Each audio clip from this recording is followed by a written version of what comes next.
tua palavra é luz no meu caminho, luz no meu caminho, meu Deus, tua palavra é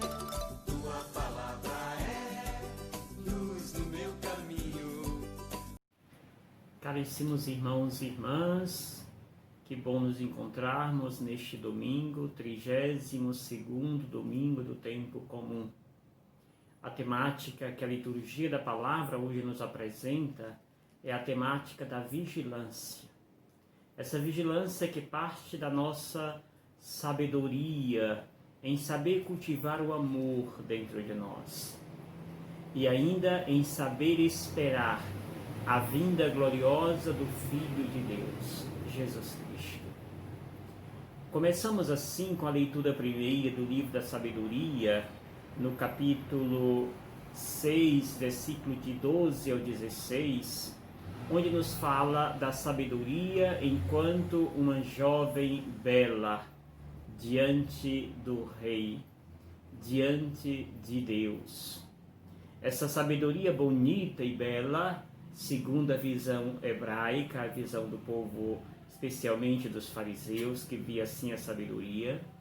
A sabedoria também é vista enquanto na época de Jesus, como aquela pessoa sábia, como aquela pessoa inteligente, não simplesmente no sentido intelectual ou acadêmica, mas sabedoria é no sentido daquele sábio que tinha um conhecimento das belezas naturais, das coisas naturais, do mundo, esta visão de mundo, não esta visão do mundo que nós temos hoje, mas no sentido da natureza, no sentido do cosmo, no sentido das energias. Então, essa pessoa que assim se habilitava, ela era tida como uma pessoa de respeito naquela comunidade, naquela região.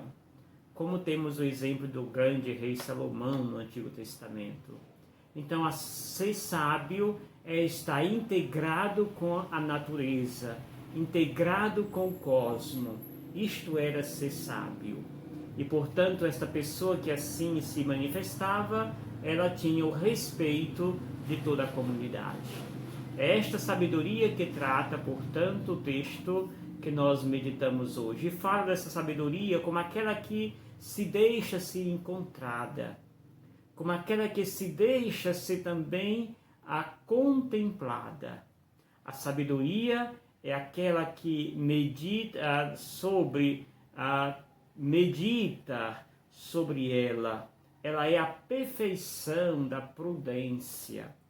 A sabedoria, portanto, ela se apresenta como cheia de bondade, se apresenta como aquela que está cheia de paz e dos projetos divinos. Sabedoria é, portanto, aquela manifestação divina junto ao povo. É esta sabedoria que nos enriquece esse texto da leitura primeira. A sabedoria é aquela que se deixa encontrar.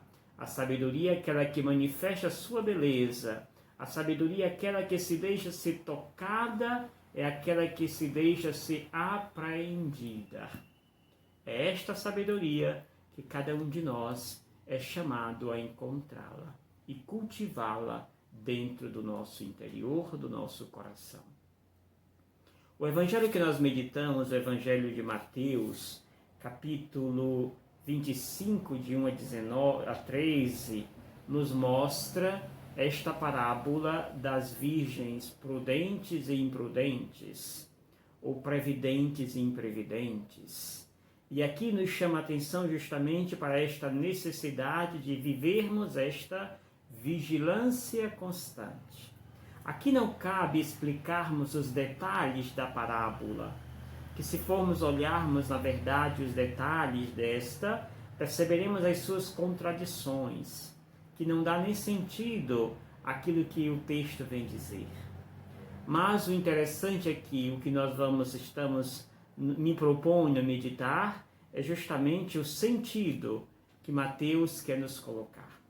E o sentido primeiro é justamente esta vigilância.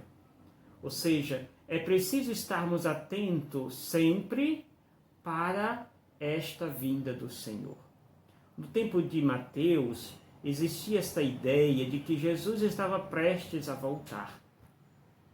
E ao mesmo tempo existia um grupo de pessoas que, vendo que Jesus estava demorando, começavam a tirar brincadeira, fazer piada com aquele grupo que dizia que o mestre estava para voltar. E este grupo que tirava piada, que fazia brincadeira, começava a se afastar do centro, a se afastar daquele ponto em que a igreja nos convida a estar e viver sempre. Ou seja, estarmos sempre buscando fazer com que a vontade de Deus se realize nas minhas ações. Ou seja, fazer sempre a sua vontade. Essas pessoas que brincavam com esse sentimento, com essas verdades, se afastavam da verdade divina. E estas pessoas nós podemos enquadrá-las neste grupo das 5 virgens imprevidentes, daquelas que dormiram e que ao acordar se deram conta que não tinha óleo suficiente para prosseguir até a festa. Caríssimos, tantas vezes nós também assim nos postamos, nos colocamos como aqueles que se desvia, ou como aquelas pessoas que simplesmente esquecem um pouquinho do nosso batismo, do nosso compromisso cristão.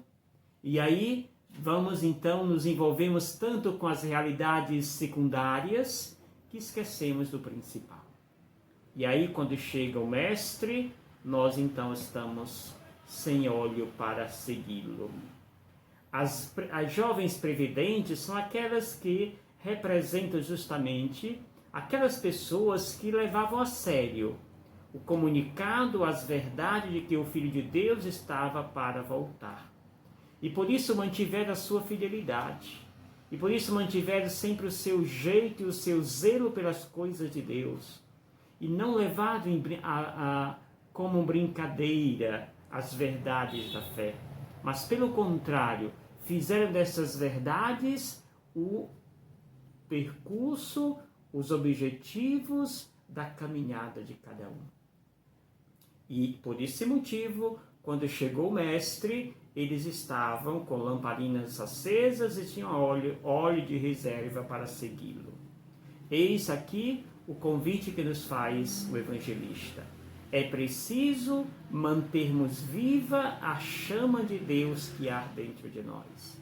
Essa chama que nós recebemos no dia do nosso batismo e que cada um é chamado a alimentar com os sacramentos da igreja, com a sua amizade com Deus, com as nossas orações diárias. Isto é forma de manifestar que nós estamos assíduos ao projeto de Deus. Fazer o bem, exercendo a caridade, colocando o outro sempre como essa figura de Deus dentro da nossa história, da nossa missão a ser realizada. Termina Mateus, o Evangelho, dizendo que aquelas que foram buscar óleo quando chegou o noivo, e quando voltam, o mestre vai dizer: não os conheço, não vos conheço. Sim, todas as vezes que nós nos afastamos de Deus, não é Deus que não nos conhece, mas somos nós que não mais conhecemos Deus. Somos nós que esquecemos as características verdadeiras de Deus, porque nós estivemos muito tempo distante dele. E aquelas que estiveram com ele participam da festa celestial. O reino de Deus, portanto, é uma grande festa. É um banquete de ricas iguarias, como dizia no domingo passado, a leitura primeira. Por isso, amados irmãos e irmãs, é preciso estarmos sempre nesta eterna vigilância. Mateus termina com uma frase muito dura, dizendo: ficai vigiando, pois não sabeis qual será o dia, nem será a hora. É esta a proposta que Deus nos faz, estarmos vigilantes. Terminamos essa liturgia com a primeira carta de Paulo aos Tessalonicenses, capítulo 4, versículo de 13 ao 18, onde mostra a inquietação da comunidade a respeito da vinda gloriosa de Jesus, a sua segunda vinda. E eles então estavam preocupados. Alguns deixavam até de trabalhar, porque achavam que Jesus estava voltando, então aqueles bens que eu tenho é suficiente para o tempo de espera, e alguns deixavam até de trabalhar. E Paulo então diz para eles isto: não quero deixar vocês na incerteza. Quando eles questionavam a respeito dos mortos, por exemplo, será se eles vão ser salvos ou somente nós que ainda estamos vivos? E Paulo vai dizer que Jesus veio para salvar a todos, aqueles que estão vivos neste mundo e aqueles que já estão em Deus, na vida espiritual. Estes serão todos salvos, tanto os vivos como aqueles que estão vivos em Deus, no Espírito de Deus. Por isso, Paulo vem trazer uma palavra de conforto para esta comunidade que estava inquieta, e dizer para eles que Cristo é o sinal desta salvação. Por isso ele morreu para que todos que nele crê tenham a vida eterna. E aqui ele mostra essa diferença entre judeus, entre pagãos e cristão assíduo. O pagão é aquele que sofre porque acha que a salvação não está ao seu alcance. O cristão é aquele que, através a morte, não traz para ele uma decepção. Ele chora, mas não fica decepcionado com Deus, porque a esperança lhes resguarda, a esperança lhes sustenta que Cristo morreu e venceu a morte e vive eternamente para nos salvar. Por isso, alegremo-nos, irmãos e irmãs. Não deixemos ser confundidos, pois a morte não tem espaço na vida de quem tem fé. Jesus veio trazer a vida em plenitude, e a morte já não tem espaço com a vida apresentada por Jesus Cristo. A vida em Cristo venceu a morte. Por isso, não fiquemos no desespero diante da experiência da morte, mas sim esperançosos, porque Jesus salvará a todos. No entanto, diz Paulo, é preciso estarmos a caminho, vivenciando cada dia a experiência de Deus, como as virgens prudentes, na espera do Filho de Deus. Que o Senhor nos abençoe, nos dê um domingo cheio de luz e nos dê a força para mantermos viva esta vigilância. Em nome do Pai, do Filho e do Espírito Santo. Amém. Não esqueça de deixar o seu like, de se inscrever no canal se você é novo por aqui e compartilhe com os seus amigos este vídeo e façamos com que a palavra de Deus chegue mais longe. Gratidão.